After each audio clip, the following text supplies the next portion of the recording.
Reciprocal and relative pronouns.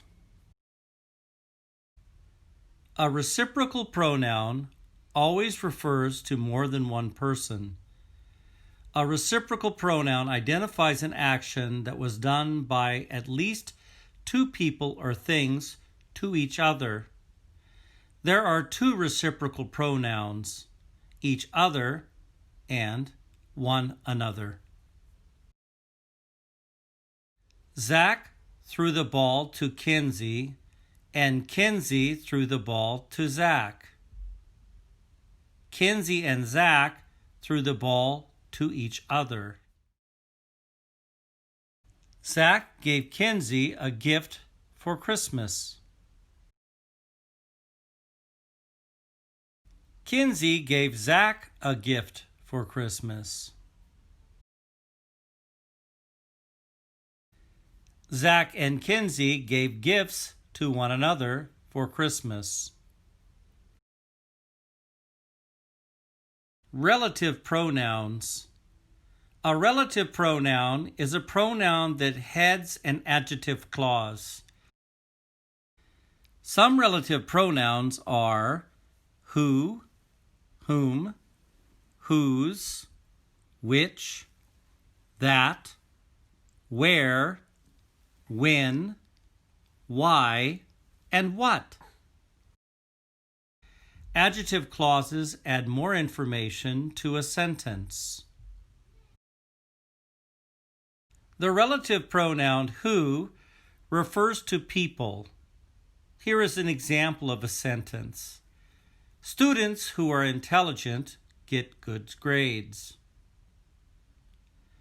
The relative pronoun whom refers to people that are objects of the verb. He is the man whom I met at the grocery store. The relative pronoun whose refers to possessions. The students whose names are on the list will get free ice cream.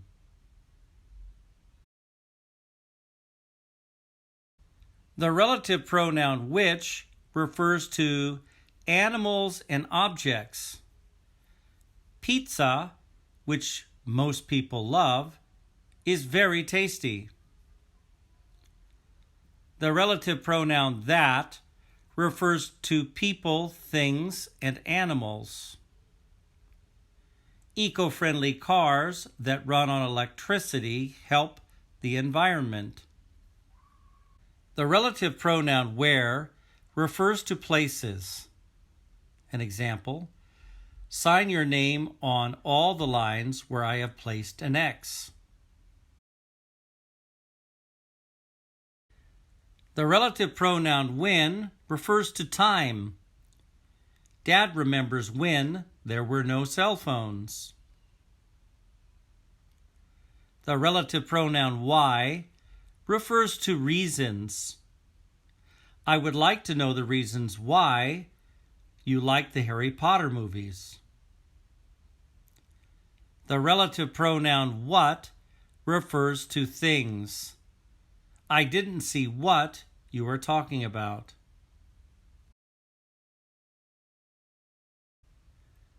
Remember, a reciprocal pronoun always refers to more than one person. A reciprocal pronoun identifies an action that was done by at least two people or things to each other. There are two reciprocal pronouns, each other and one another. A relative pronoun is a pronoun that heads an adjective clause. Some relative pronouns are who, whom, whose, which, that, where, when, why, and what.